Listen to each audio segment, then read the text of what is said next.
Bismillahirrahmanirrahim. Assalamualaikum warahmatullahi wabarakatuh. Saya Yuga Septiani dari Muamalah semester 2. Di sini saya akan sedikit menjelaskan tentang biografi ulama madhab dan juga bagaimana perkembangan tasyri pada abad keempat, yaitu awal mula munculnya madhab-madhab ini. Yang merupakan salah satu tugas dari dosen matkul Tarikh Tasyri, yaitu Bapak Dawadin, sebagai tugas UTS. Oke, kita mulai. Yang pertama, biografi Imam Hanafi. Imam Hanafi lahir pada tahun 80 Hijriah dan meninggal di Baghdad pada tahun 150 Hijriah. Imam Hanafi memiliki nama kecil, yaitu Nu'man bin Sabit bin Marzuban. Marzuban merupakan kakek dari Imam Abu Hanifah atau Imam Hanafi. Dia masuk Islam pada masa Umar bin Khattab. Sedangkan ayahnya merupakan salah satu pembisnis sukses di masa itu. Sejak dari kecil, Imam Abu Hanifah ini sudah menghafal Al-Quran. Pada usia remaja, dia sudah mencari ilmu agama kepada ulama-ulama besar di negaranya. Guru-guru dari Imam Abu Hanifah ini juga tidak sedikit, berjumlah 4.000 orang. 7 orang dari kalangan sahabat Nabi, 93 orang dari kalangan tabi'in, dan sisanya dari kalangan tabi'in. Imam Abu Hanifah merupakan orang yang sangat mahir dalam ilmu fikih dan juga pandai dalam mengistinbatkan hukum dari Al-Quran dan juga hadis. Makanya dia sering disebut wadi ilmu fikih, yaitu orang yang pertama kali menyusun ilmu fikih. Dari majelis-majelis Imam Abu Hanifah, dia juga mencetak murid-murid yang menjadi ulama besar juga. Salah satunya Abu Sufyan, lalu Abu Yusuf maksud saya. Lalu ada juga Muhammad As-Saibani dan juga yang lainnya. Metode yang sering digunakan oleh Imam Abu Hanifah ini adalah metode yang mengoptimalkan logika. Madhab Imam Abu Hanifah ini sering disebut madhab qiyas. Madhab ini berkembang karena pernah dijadikan madhab pemerintahan pada kekhalifahan Khalifah Harun al-Rashid. Ulama hadis banyak yang menggunakan madhab ini, baik muhaddisun ataupun hafidnya, banyak yang mengikuti madhab Imam Abu Hanifah ini.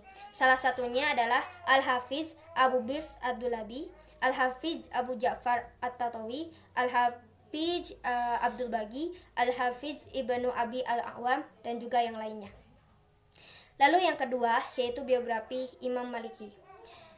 Imam Maliki lahir pada tahun 93 Hijriah dan meninggal pada tahun 179 Hijriah. Nama kecil dari Imam Maliki adalah Malik bin Anas bin Malik bin Am al-Asbahi, atau sering kita sebut dengan sebutan Malik bin Anas. Sejak dari kecil, Imam Maliki ini sudah berada di lingkungan yang religius. Ibunya merupakan salah satu orang yang sangat berperan penting dalam mendorong dan juga memotivasi Imam Maliki untuk menuntut ilmu. Imam Maliki ini memiliki banyak guru. Salah satu gurunya pernah berpesan kepada Imam Maliki, yang pesan itu sangat berkesan untuk Imam Maliki, yang berbunyi, "Jangan segan untuk mengatakan saya tidak tahu." Salah satu hal yang unik dari kajian-kajian yang disampaikan oleh Imam Maliki adalah banyak dari penafsiran hadis ataupun pendapat-pendapat dari Imam Maliki ini yang dipengaruhi atau banyak dipengaruhi oleh perilaku atau aktivitas orang-orang Madinah. Menurut Imam Maliki, ketika orang-orang Madinah ini melakukan suatu amal yang tidak bertentangan dengan Al-Quran maupun hadis, itu bisa digunakan sebagai suatu rujukan ataupun sebagai sumber hukum. Imam Maliki juga memiliki sifat yang kokoh dan berwibawa. Salah satu murid Imam Maliki, yaitu Imam Syafi'i, pernah berkata bahwa ketika ada suatu majelis di dalamnya ada Imam Maliki, maka tidak ada yang lebih berwibawa selain Imam Maliki. Imam Maliki juga sering disebut Imam Dar al-Hijrah, yaitu penghulu ulama Madinah bumi al-hijrah. Dasar madhabnya yaitu Al-Quran, Sunnah, amalan sahabat, tradisi orang Madinah, Qiyas, Al-Maslahah, Al-Mursalah. Imam Maliki juga menulis sebuah buku atau sebuah kitab yang ia beri nama Al-Muwatta, yang ia tulis selama 40 tahun kurang lebih, dan juga berisi 100.000 hadis dengan periwayatan yang berbeda. Madhab Imam Maliki ini pernah menjadi madhab resmi dari beberapa negara seperti Mesir, Makkah, Madinah, Aljazair, Irak, dan yang lainnya. Oke, yang ketiga yaitu biografi Imam Syafi'i. Imam Syafi'i lahir pada tahun 150 Hijriah dan meninggal pada tahun 204 Hijriah. Imam Syafi'i memiliki nama kecil yaitu Abu Abdullah Muhammad bin Idris Asy-Syafi'i Al-Muttalibi Al-Quraisy. Imam Syafi'i ini merupakan seorang mufti besar Sunni Islam yang menjadi penggagas madhab Imam Syafi'i ini. Nah, Imam Syafi'i ini merupakan salah satu kerabat dari Nabi SAW, dari keturunannya Al-Muttalib yang merupakan saudara dari kakeknya Nabi Muhammad SAW. Sejak ayahnya wafat, Imam Syafi'i dibawa oleh ibunya ke Mekah. Di Mekah, Imam Syafi'i kecil ini sudah pandai dalam menghafalkan syair-syair dan juga sangat mahir dalam berbahasa Arab. Dia juga sudah belajar ilmu fikih pada ulama-ulama besar dan mufti-mufti besar di Mekah. Setelah dari Mekah, dia hijrah ke Madinah untuk belajar juga kepada ulama besar yaitu Imam Maliki. Di sana dia belajar pada buku Al-Muwatta yang berisi 100.000 hadis dengan periwayatan yang berbeda, yang dia hafalkan selama 9 malam. 9 malam. Nah, Imam Syafi'i merupakan murid yang paling dikagumi oleh Imam Maliki. Imam Syafi'i orang yang sangat pintar dan juga sangat memiliki pengetahuan yang luas. Dasar madhab Imam Syafi'i ini diambil dari Al-Quran, As-Sunnah, Ijma', Qiyas, dan juga Al-Istihsan. Buku-buku atau kitab-kitab yang telah Imam Syafi'i tulis yaitu salah satunya Ar-Risalah, Al-Hujjah, Al-Um. Murid-murid Imam Maliki yang juga menjadi ulama-ulama besar, salah satunya itu ada Ahmad bin Hambal, ada Harmalah bin Yahya, ada Ishaq bin Rahawi, dan yang lainnya. Dasar Imam Syafi'i mempunyai 2 dasar berbeda dalam madhabnya.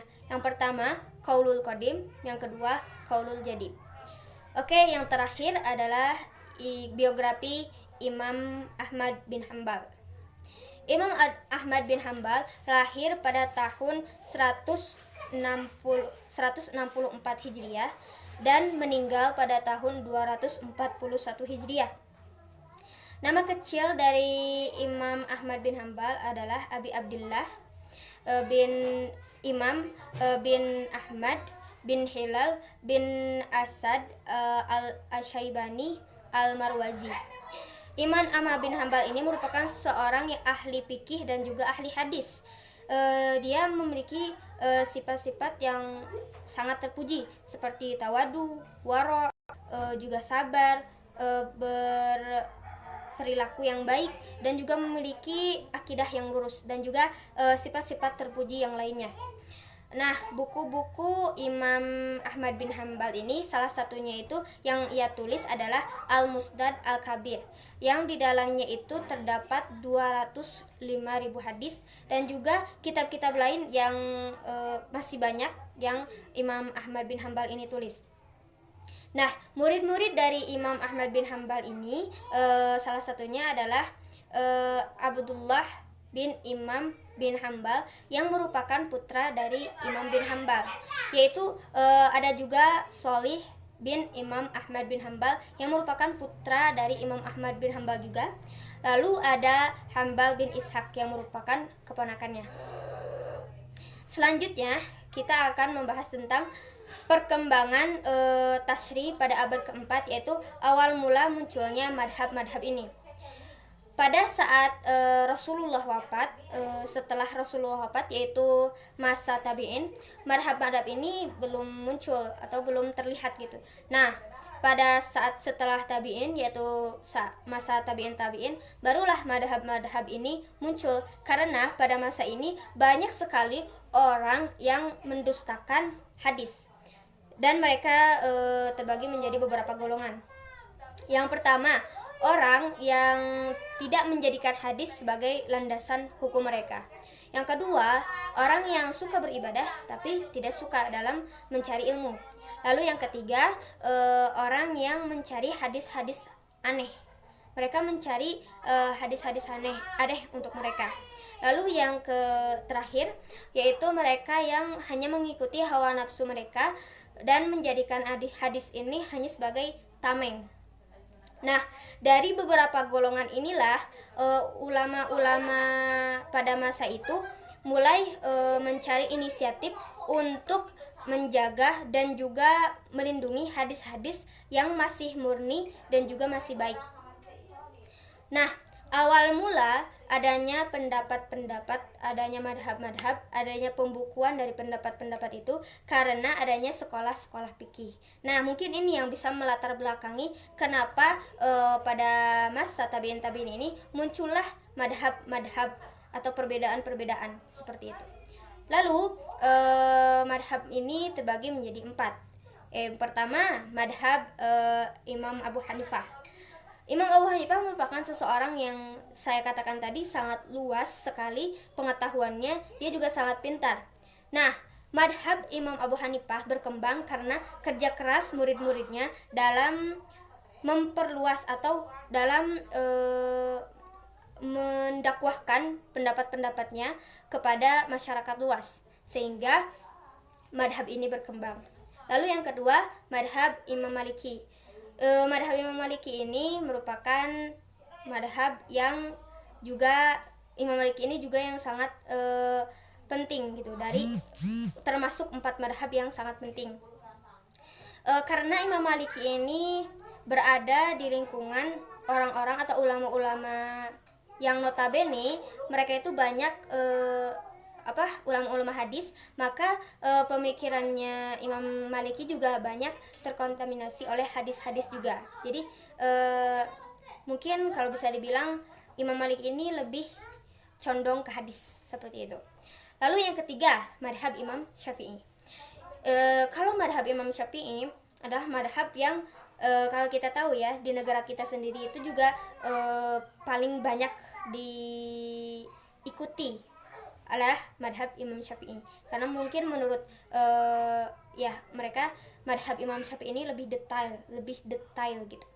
Nah, kalau madhab Imam Syafi'i ini tidak akan berfatwa tanpa membawa ayat Al-Quran dan juga sunnah atau hadis Rasul, karena ayat Al-Quran dan hadis Rasul ini saling berkaitan. Lalu yang terakhir ada madhab Imam Ahmad bin Hanbal. Imam Ahmad bin Hanbal ini merupakan orang ahli fikih dan juga ahli hadis. Dia merupakan murid yang sangat yang sangat disayangi oleh Imam Syafi'i, sehingga Imam Ahmad bin Hanbal ini menjadi mujtahid mandiri di masa itu. Lalu selanjutnya faktor-faktor yang menyebabkan berkembangnya madhab-madhab pada masa tabi'in ini. Nah, faktor-faktornya itu ada 3. Yang pertama, adanya pembukuan pada pendapat-pendapat ulama yang 4 ini. Karena adanya pembukuan pada madhab pendapat-pendapat 4 ulama ini, maka madhab ini itu berkembang gitu. Nah, lalu yang kedua, kerja keras murid-muridnya dalam menyebarluaskan pendapat-pendapat imam mereka kepada masyarakat luas. Lalu yang terakhir, yaitu banyaknya pemimpin-pemimpin, penguasa-penguasa yang jika ada suatu masalah, mereka itu lebih mencari solusinya itu kepada 4 madhab ini, salah satu yang mereka percayai, kepada imam atau ulama dari keempat madhab ini yang mereka percayai. Nah, mungkin sekian pembahasan yang bisa saya sampaikan. Mohon maaf karena banyak kurangnya dan juga banyak salahnya, karena kesempurnaan hanya milik Allah Subhanahu wa taala dan kekurangan milik saya sebagai manusia yang ya banyak dosa dan banyak kurang. Mungkin sekian dari saya. Wassalamualaikum warahmatullahi wabarakatuh.